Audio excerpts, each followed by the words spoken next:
This is a cool camera. Let's talk about it. The simplicity is really key here. Everything that you need and nothing that you don't need is on this screen right here. You can swipe down and this goes away. You can swipe down again and it comes back. Very easy to see histogram right here that tells you when you're clipping. I have zebras and false color by one of the 3 buttons up here, and these are assignable. I have the standard Blackmagic LUT that I can toggle on and off. Your exposure tools and your zebras don't change based on your LUT.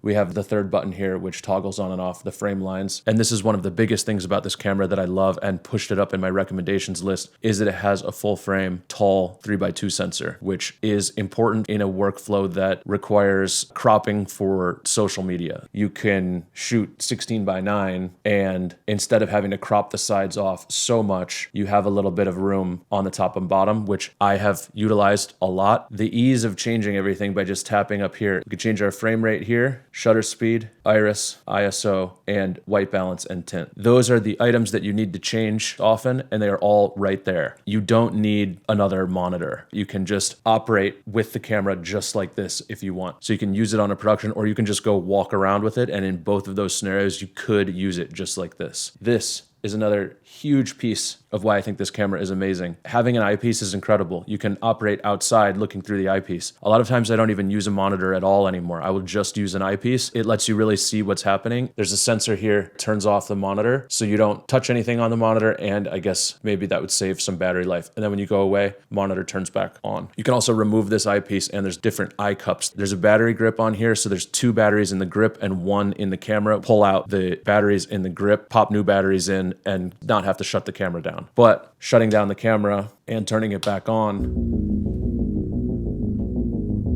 is very fast. Also, this screen right here can tilt out like this, so you can operate from the hip kind of and look down, or if the camera's up high, you can tilt this down so you can see it. Most times I just want to know if the image is exposed and if I'm clipping the highlights or crushing the shadows. It's very easy to tell in here. You can toggle the false colors if you want, or you can just have zebras on. The zebras I typically have set for the high end. I'm gonna pump up the ISO here and open up the shutter, and I can see the zebras here, and the false colors will line up right with the zebras. So I'm going to go back to 180 degrees and ISO 400, and that was an extremely quick move, which on some cameras is not the quickest move. The deeper menus, they are so incredibly simple. You can change your quality settings here and your shooting modes. Read the stories from your book, tie the lines onto the hook, take a picture by the street, be the best friends we can be, you and me. It's gonna be. To be able to just shoot like this, go up to the eyepiece, be able to see perfectly, have multiple different formats in terms of your aspect ratio and your frame size, have a tall sensor for any social media cuts, all with something that can be operated by one hand. I can be framed for 2, 3, 9 to 1, be recording the full sensor, and just have a versatile image. I can easily see my exposure here. I can see zebras when I'm overexposed. I can check false color if I wish, see my histogram, and see everything I need to know on this screen right here. And we have the eyepiece. You can see through the eyepiece in any lighting conditions because your eye is up to it and you can block out everything else. So the monitoring on this camera and all of the pertinent details here and simplicity of the menu is all the people we could meet, all the beauty we could see, endless possibility, all the love we'll ever need.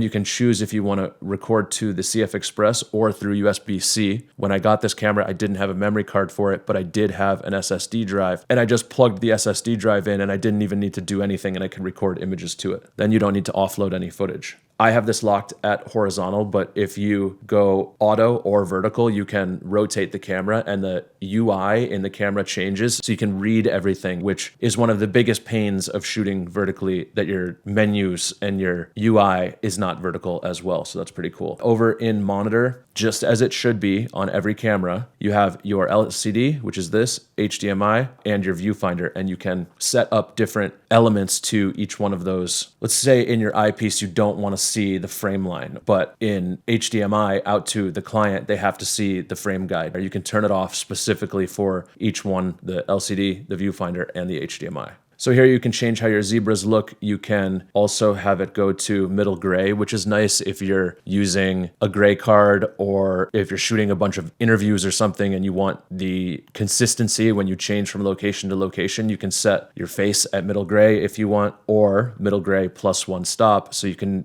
keep the faces of 20 different interviews the same exposure, which is nice. I'm going to keep this at 100 because I like using zebras to tell me if I'm clipping or not. And then you have your frame lines, which you can do different frame lines for each screen. And I have it set that I can turn them off and on here. So I'm going to go back in the menu. This is a minor thing, but when I go back in the menu, it's where I left off. In the viewfinder, what's cool is that you can turn on a focus chart. It basically just puts a focus chart up there so that you can dial in the diopter that's in the viewfinder so you can focus for your eye, which is cool because that does not require you to have an image in the viewfinder that is in focus for you to be able to focus the viewfinder. Audio, I don't really... We can do shutter angle or shutter speed. And here you can set your function buttons. So the 3 buttons up here, you can choose to have it on 1, 2, or all of the 3 monitoring options.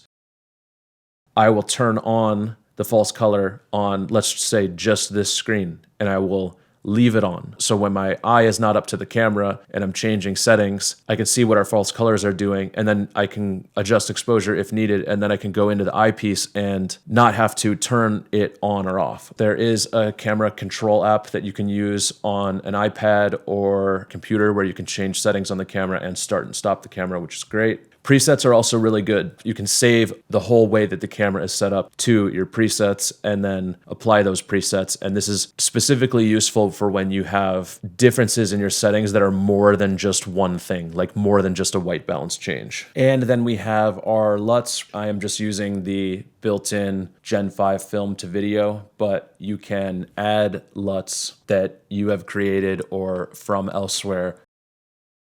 You have a menu button right here. This is playback. You can then hit play and it will play the clip, and then you can go from clip to clip, and if you hit stop, it brings you back out into live. Zoom in button here, I can move it around and I can zoom in further to check focus. On this autofocus lens, I can go up here to this button and hold it and it will focus. Double tapping also lets you go into this zoom, and if I want to zoom in more, and anything I double click on, it will zoom into. So you can see this focus feature again. It will bring up a little square. Also up here is an iris button. I will click that. And in this case, it didn't do anything, but let's see what it does if I bring the ISO way up.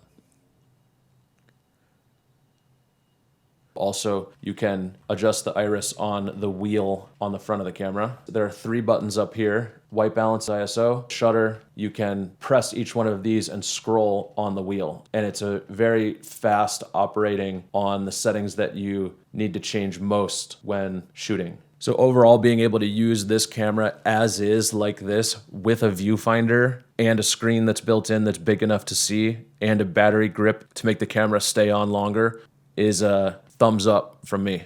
Chase our shadows down the bay, watch the seagulls fly away, hope to see the Milky